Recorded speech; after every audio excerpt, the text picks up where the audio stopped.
கர்த்தருக்கு பிரியமானவர்களே, கர்த்தர் இன்றைக்கு உங்களோட பேசவிருக்கும் வார்த்தையை கேட்கலாமா? அப்போஸ்தலர் 28 நாங்கள் தப்பி கரை சேர்ந்த போது அந்த தீவின் பேர் மெலிதா என்று அறிந்தோம். தேவ ஜனமே, பவுலின் வாழ்க்கையில் வந்த இந்த மெலிதா தீவு மிகவும் முக்கியமான ஒன்று. பவுலும் பவுலை சேர்ந்த 276 பேரும் கப்பலில் பிரயாணப்படுகிறார்கள். அப்படி அவர்கள் பிரயாணத்தின் போது ஒரு கடும் காற்று அந்த படவிற்கு எதிரே அளவுபட்டது. அதனால் அநேக சேதங்கள், அநேக நாள் உணவில்லாமல் இருக்கிறார்கள். மழையிலும் கடும் காற்றிலும் குளிரிலும் அவர்கள் அகப்பட்டு கொண்டார்கள். தப்பி பிழைப்போம் என்று கூட நம்பிக்கை அல்ல. அவ்வளவுதான். நாம் பிரயாணத்தை தொடங்கினோம், ஆனால் நடுக்கடலிலே நம் வாழ்க்கை முடிந்துவிடும் போல என்று நினைக்கத்தக்க அநேக காரியங்கள் நடக்கிறது. இதை எல்லாம் நடந்து ஆண்டவர் சொன்ன பிரகாரமாக அவர்கள் தப்பி பிழைத்தார்கள். அப்படி தப்பி பிழைத்து கரை சேர்ந்த ஊர்தான் மெலிதா. தேவ ஜனமே, அவர்கள் தப்பி பிழைக்க கரையாக கண்களில் தென்பட்ட இடம் மாத்திரம் அல்ல மெலிதா. அங்கு நடந்தது என்ன தெரியுமா? ஆண்டவர் அந்த இடத்திலே பவுலை கொண்டு ஊழியத்தை செய்ய வேண்டும் என்று அவர் அநேக காரியங்களை ஆயத்தப்படுத்தி இருக்கிறதை நாம் பார்க்க முடியும்.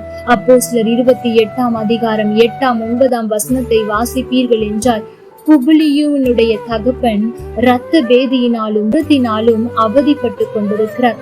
அப்பொழுது பவுல் ஜெபிக்கும் போது அவன் குணம் அடைகிறான். அது மாத்திரமல்ல, அதை பார்த்த அந்த தீவில் உள்ள அநேக ஜனங்கள், வியாதி உள்ளவர்கள் வந்து பவுலிடத்தில் ஜெபிக்க வேண்டும் என்று வருகிறார்கள்.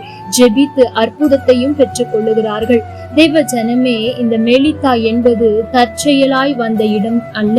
தேவ ஜனமே, மெலிதா என்பது பாதுகாப்பிற்காக அடைக்கல பட்டணமாக ஓடி வந்த இடம் அல்ல. ஒருவேளை அவர்களுக்கு தற்செயலாய் வந்தது போல இருக்கலாம். அவர்களுக்கு தப்பி பிழைக்க ஒரு இடம் என்று அவர்களுக்கு தோன்றி இருக்கலாம். ஆனால் ஆண்டவர் அப்படி தப்பி பிழைப்பதற்காக வந்த இடத்திற்கூட பவுலை கொண்டு ஊழியம் செய்ய வைத்தார். தேவ ஜனமே, இன்றைக்கு நீங்களும் அப்படிப்பட்ட மெலிதாவின் வழியாய் கடந்து வந்து கொண்டிருக்கலாம். உங்களுடைய வாழ்க்கையிலும் பிரச்சனைகள், போராட்டங்கள் இருந்து தப்பி இந்த இடத்திற்கு வந்திருக்கிறேன் என்று நீங்கள் யோசித்துக் கொண்டிருக்கலாம். தேவ ஜனமே, தப்பி வந்திருக்கிறீர்கள் என்று நீங்கள் நினைத்து கொண்டிருக்கிறீர்கள். ஆனால் உண்மை என்ன தெரியுமா? ஆண்டவர் இந்த இடத்தில் உங்களை கொண்டு ஒரு அற்புதங்களை, அடையாளங்களை, அநேகருக்கு விடுதலையை கொடுப்பதற்காகத்தான் இந்த இடத்தில் வைத்திருக்கிறார். தேவ ஜனமே, இப்போது நீங்கள் தங்கி இருக்கிற இடம் சிறிது நாட்கள் நீங்கள் இருக்கிற இடமாயிருக்கலாம், தற்காலிகமான இடமாயிருக்கலாம். ஆனால் நீங்கள் இந்த இடத்திலே ஊழியத்தை செய்ய வேண்டும் என்று ஆண்டவர் விரும்புகிறார். தேவ ஜனமே, இன்னும் ஆவிக்குரிய ரீதியில் சொல்ல வேண்டும் என்றால், நீங்கள் மரணத்துக்கு பாத்திரவான்கள். நான் மரணத்திற்கு பாத்திரவான், உண்மைதான். ஆனால் ஆண்டவர் நம்மை கிருபையாய் ரட்சித்து இந்த உலகத்தில் தற்காலிகமாய் வைத்திருக்கிறார். நமக்கு இந்த உலகம் ஒரு மெலிதா தீவை போலத்தான். நாம் தப்பி இந்த உலகத்தில் இருக்கிறோம். ஏனென்றால் நாம் செய்த பாவத்திற்கு ஆண்டவர் உடனே தண்டனையை கொடுத்திருப்பார். ஆனால் இன்றைக்கு நாம் இருந்திருக்க மாட்டோம். அவர் கிருபையாய் நம்மை மன்னித்து தப்பி பிழைக்க வைத்திருக்கிறார். அப்படி தப்பி பிழைத்திருக்கிற நாம் இந்த இடத்தில் நாம் தப்பி பிழைத்து கொண்டோம் என்று தங்குவதற்காக அல்ல. இந்த இடத்தில் ஆண்டவர் நம்மை கொண்டு என்ன செய்யவிருக்கிறார் என்று அறிந்து கொண்டு செயல்பட வேண்டும். அன்றைக்கு பவுல் அந்த தீவில் உள்ள அநேகருக்கு விடுதலையை கொடுத்தான். இன்றைக்கு ஆண்டவர் இந்த உலகத்தில், அதாவது மெலிதா என்று சொல்லப்பட்ட இந்த உலகத்தில் நம்மை வைத்திருக்கிறார் என்றால், நாம் மற்றவர்களுக்கு அவருடைய அன்பை சொல்ல வேண்டும் என்பதற்காக வைத்திருக்கிறார். அதை ஒரு நாளும் மறந்து போகாதிருங்கள்.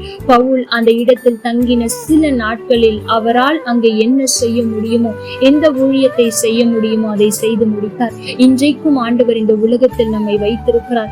இது நமக்கான இடம் அல்ல. ஒரு நாள் வரும், ஆண்டவர் நம்மை அவரோடு கூட அழைத்து கொண்டு போவார். அதற்கு முன்பு நாம் தங்கி இருக்கிற இந்த மெலிதா தீவில் எத்தனை பேருக்கு விடுதலை கொடுத்திருக்கிறோம், எத்தனை பேருடைய கட்டுக்களை அவிழ்த்திருக்கிறோம் என்பதை சிந்தித்து பாருங்கள். இதுவரை அப்படி எதுவும் செய்யவில்லை.